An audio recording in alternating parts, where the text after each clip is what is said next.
round off back handspring tucks, either one.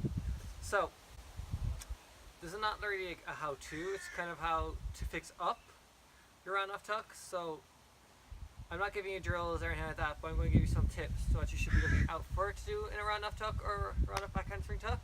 So the first thing is your set. You want to make sure when you're doing your set you're actually looking up. So like when you do your round off or your round off back handspring, whatever's your last move into your tuck, that you don't throw your head back. You want to actually nearly make a double chin and looking basically at, so for me, I'm going to be talking that way, I'll be looking at the camera right at you. So I'm going to show you a round off tuck with a nice set.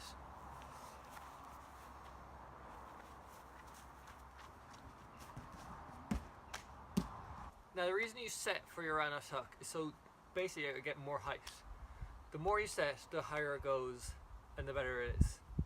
So if you chuck your head back, you're going to get around more than likely, but it's not going to look good and it's not going to get you height. And cheerleading wise or gymnastics wise, whatever you're using your here, it's not going to score you well at all whatsoever. So the next thing is, the second tip I'm going to give you is where your feet land basically, or what way they land more, that'd be a better wording. So if you're doing a round off back handspring, you need to land on your heels to travel backwards. And if you're doing any airborne skill, you need to land on your toes to bring you up more. So if you land on your toes and set, your tucks are going to be sky high and you're going to be like, bang, sorted, no need to do anything more basically. So real key points, landing your toes to go up, heels to go back. So I'll show you another round off tuck again.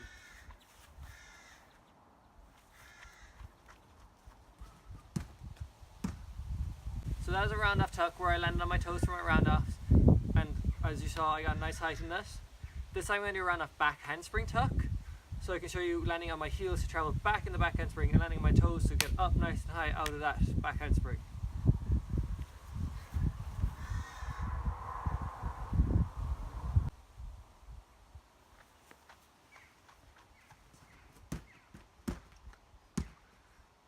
So tip number 3 is, where do your hands go?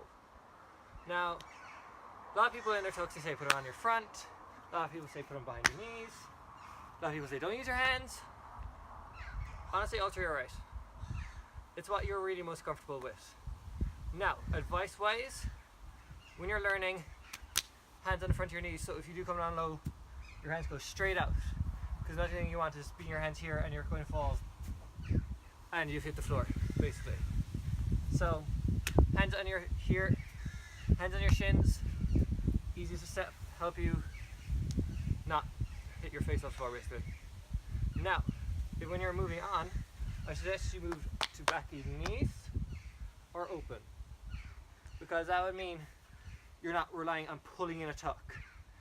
And this way, if you have it opened, you're not pulling in the tuck. If you're this way, you're getting ready for pike backs. Does that make sense? So I'm going to show you one, I'm going to show you 3 in all different hand positions.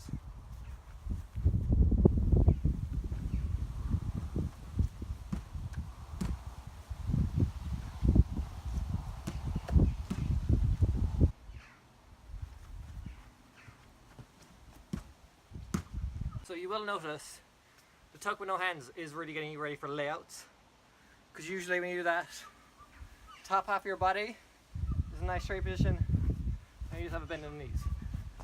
So that will really help you actually get learning your layouts if you set properly and you use your heels and earlier steps. So the next tip is, when you're doing your round off tucks, as well as your set, as well as your toe drive, there's one last thing that can get you more height, and that is your hips.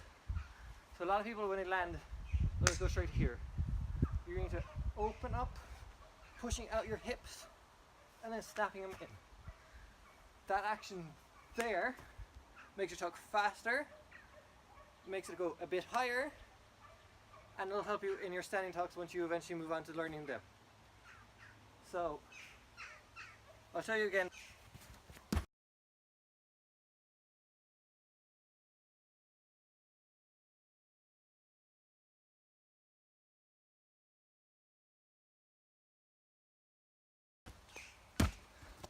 So basically, there are 4 quite simple tips that if you follow all 4 of them, you'll have massive height in your tucks, very easy way to move on. Now, as I just said at the start, just because you watch this video doesn't mean you have a round of tuck. whatsoever. No. It means you know how to help your run off tuck. Make sure you go into your gyms, get the right equipment, get your spotters if you need a spotter, air track, tumble track, whatever you need to do on first. Don't just go out into your backyard and be like, woo, let's throw it, and then end up hurting yourself, because I don't want that. That's the last thing I want. So when you're in your gyms, just remember those 4 simple tips. Land on your toes, set it up, make sure you're looking at straight in front of you and not throwing your head back. Lift your hips and find out where you need to put your hands. Whether you're just learning, moving on, or starting to learn layouts. Does that make sense? So, thank you for watching this video, and I will see you in the next one. Peace. I got a pocket full